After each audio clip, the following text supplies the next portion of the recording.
I'm Master Stepfamily Coach Naja Hall, and today I want to talk about how to tell if your man's ex is not over their relationship. The most blatant way is if she tells him. If she says things like, I miss us, or I want my family back, or the children really miss you, we really miss you, that means she's not over the relationship and she's definitely not ready to become a co-parent. Now, most of the times, she may not say these words exactly, so it'll come in a different form. She might be more passive about it. She might alienate him, for example. She might send messages through the children, or she just might flirt a little bit. If she tries to cause problems in his new relationship, then she might be envious or jealous of the fact that he's totally moved on, and she can't see herself as no longer being his romantic partner and just being his co-parent, which is also an extremely important role in his life, but it gives her far less control and far less input on what happens in his life.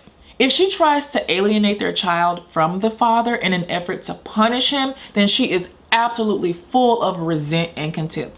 A good man or good father that wants to spend time with his child and actively takes care of his child, however, the mother is withholding this child, is still hurt. She's full of pain, and one of the best things you can do besides giving her time is litigate.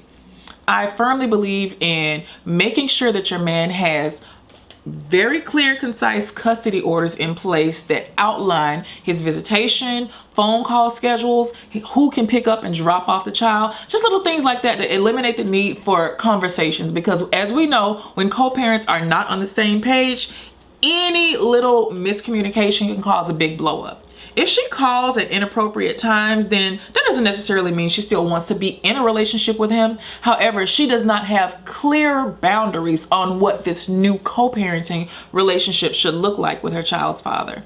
The best way that a man can handle that is simply to tell her, and I know it's easier said than done, but he has to be very firm in this. And if she does call outside of business hours, the business of raising a child, by the way, if she calls beyond outside of those hours, then he simply can't answer the phone. One of the members of my membership community, VIP Stepmom, suggested this one. She says if a biological mother tries to emulate her ex's lifestyle, then she might be in a competition with him. She might go out and buy the same car he has, or move into a bigger house, or move into the same neighborhood, or immediately get into a new relationship.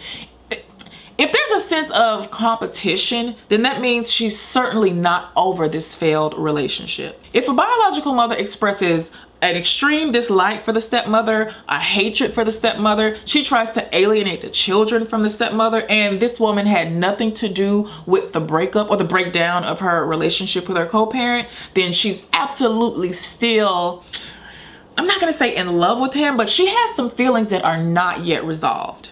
And let me just add this as a caveat. Most biological mothers aren't actually still in love or want to be in a relationship with their baby daddies. They simply have not found a healthy medium between being his co-parent and a former romantic interest. They haven't learned a clear set of boundaries yet, meaning this is not your man anymore. You can't control who he talks to or where he goes, and especially how he parents. The next reason is if she makes every conversation with her child's father about herself or their past relationship, then she's not over him. Conversations between co-parents, especially ones fresh out of a relationship or ones that are still in the midst of a little bit of conflict, should remain child-centered. But if every time something reverts to back in the day, you used to do this, or you never did this for me, or you do this for her now, or I miss you, or it goes to an unhealthy place, then she's absolutely not ready to build a relationship with her co-parent based on boundaries and respect. In an unhealthy or unbalanced co-parenting relationship, there can be a big gray area between what's appropriate and what's not appropriate. It's up to the parent that is ready to move on and strictly co-parent to set the boundaries and be firm about them. A lot of stepmothers seem to think that the biological mother is jealous of them, and I would say it's not really you, stepmom, that she's jealous of. Maybe she is envious of the life that you've created with her former partner. Maybe she thinks you are getting to reap all the benefits of the work and time that she put in pouring love and support into this man. Maybe she's projecting some of her own insecurities onto the stepmother. There's some cases where a biological mother and a stepmother's relationship with the same guy kind of overlaps. And yeah, that does cause some tension. But if this is a brand new man in your life and his child's mother is still wrapped up in what's happening with you, she calls you ugly, she calls you names, she dehumanizes you, then she kind of is not over that fella and what happened in that relationship with him. By the way, fellas, it is not your job to coddle this woman. It's not your job to give her answers. It's not your job to be her therapist or her shoulder to cry on. Now, while it would be nice for you to offer support and encouragement and acknowledgement to your child's mother, if she's any sort of high conflict, then it's best that you completely back away. She's gonna have to go find a coach or a therapist or one of her friends to be the shoulder to lean on. You cannot do it. I would never advise that a man fall into the trap of becoming that person, because it's hard to co-parent with somebody that still has unresolved feelings. In extreme cases where a biological mother assaults or stalks or threatens a new woman in a man's life, then we know she's not over that. Now, if you are a woman that is being stalked or harassed, I would suggest that you carefully reevaluate your relationship. Now, this man is stuck with this woman for the rest of his life, but you're not. So if he's not the absolute best man that you've ever been with in your life, run. And I mean that. I seriously mean that, because the stress that comes along with being with someone that has a high conflict co-parent in their lives is tough. It can put quite a strain on your own emotional well-being and your relationship.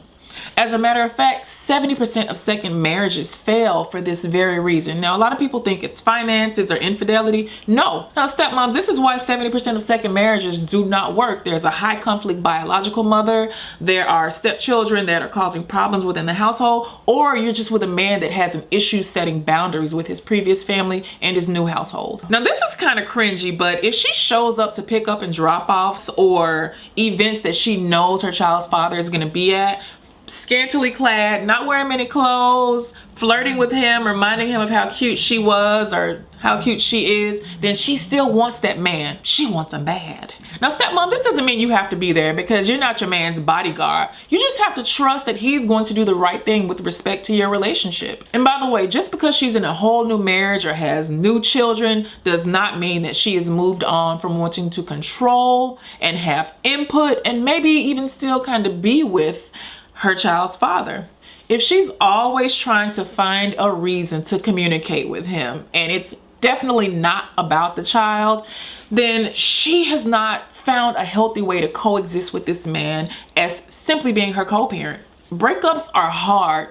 Divorces are devastating. As a matter of fact, a lot of people describe the feeling of divorce as like the death of a family. So you essentially have to grieve something that is still going to live on, but it has to just be restructured in a different way. And a lot of people don't find healthy ways to grieve. That grief turns into hatred and contempt and jealousy and envy and a lot of years of litigating in court, very expensive battles, fighting battles through attorneys, alienating of children, never allowing the children to connect with the new step parent. So this level of grief is something that a lot of people are just not prepared to endure themselves. You can usually tell when a mother is not over her child's father if she's very quick to profess how great her life is without him, how happy the children and her are now that he's gone. She's gonna find her kids a new dad. If she is always trying to convince him that she's better off without him, sounds like she's trying to convince herself.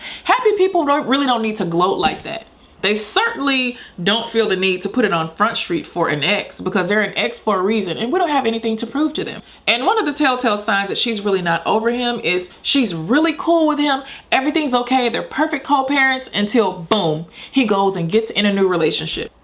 Then all hell breaks loose. So if any 4 of these tips sound eerily familiar to you, then there's a very strong chance that your man's ex is not quite over him. If you yourself are stuck in a cycle of not being able to unattach from your co-parent, or if you're a woman that is the new person in this family that's been devastated by a divorce or breakup, no matter how many years ago it was, then I have resources for you. Please visit me at blendedinblack.com and vipstepmom.com.